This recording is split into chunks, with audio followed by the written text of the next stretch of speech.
ભારત પાકિસ્તાન પર હુમલો કરશે આ દાવો અમેરિકાના પ્રતિષ્ઠિત અખબાર ન્યૂયોર્ક ટાઈમ્સે કર્યો છે। બીજી તરફ છેલ્લા 2 દિવસમાં દિલ્હીમાં સંખ્યાબંધ બેઠકો મળી છે, જે દર્શાવે છે કે પાકિસ્તાનને ચારે ખૂણે ચિત કરવા ભારત સજ્જ છે।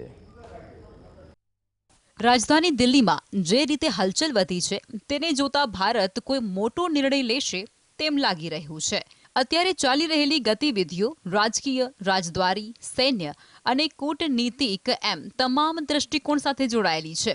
છેલ્લા 2 દિવસથી રાજધાનીમાં સતત બેઠકોનો દોર ચાલી રહ્યો છે। સંરક્ષણ મંત્રી રાજનાથસિંહે સૌથી પહેલા આર્મી ચીફ સાથે લાંબી વાતચીત કરી છે અને બાદમાં રાજનાથસિંહે લોક કલ્યાણ માર્ગ સ્થિત પ્રધાનમંત્રી આવાસ જઈ પીએમ નરેન્દ્ર મોદી સાથે પણ મુલાકાત કરી છે। અત્યારની સ્થિતિ જોતા લાગી રહ્યું છે કે ભારત ગમે ત્યારે પાકિસ્તાન પર હુમલો કરી શકે છે। બીજી બાજુ અમેરિકાના પ્રતિષ્ઠિત અખબાર ન્યૂયોર્ક ટાઈમ્સ ઇન્ટરનેશનલના રિપોર્ટમાં દાવો થયો છે કે ભારત પાકિસ્તાન પર હુમલો કરશે। ન્યૂયોર્ક ટાઈમ્સે 27 એપ્રિલ 2025ના રોજ અહેવાલ પ્રકાશિત કર્યો, જે મુજબ પહેલગામ હુમલા બાદ ભારત અને પાકિસ્તાન વચ્ચે તણાવ નોંધપાત્ર રીતે વધ્યો છે। ભારત પાકિસ્તાન પર હુમલો કરશે। ભારતની રાજદ્વારી અને સૈન્ય તૈયારીઓ તેમજ આંતરરાષ્ટ્રીય સમુદાય સાથેની વાતચીત દર્શાવે છે કે પહેલગામ હુમલાનો બદલો લેવાની ભારતની પૂરી તૈયારી છે। પ્રધાનમંત્રી નરેન્દ્ર મોદીએ દુનિયાભરના ડઝનબદ્ધ નેતાઓ સાથે આ મુદ્દે વાત પણ કરી છે।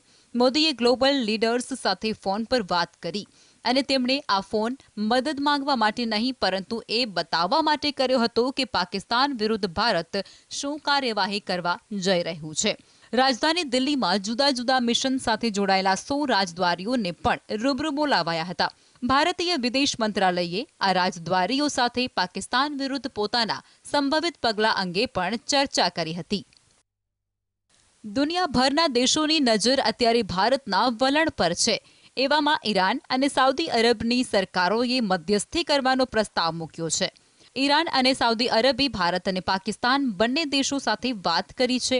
સંયુક્ત રાષ્ટ્ર અને યુરોપિયન યુનિયને પણ સંયમ અને વાતચીતથી સમસ્યાનો ઉકેલ લાવવા અપીલ કરી છે। તો બીજી બાજુ અમેરિકા, રશિયા અને ઇઝરાયલ ભારતના સંપૂર્ણ સમર્થનમાં છે। આ ત્રણેય દેશોનું માનવું છે કે કોઈ પણ સૈન્ય કાર્યવાહીમાં તેઓ ભારતની સાથે મજબૂત રીતે ઊભા છે। Bureau report, GSTV।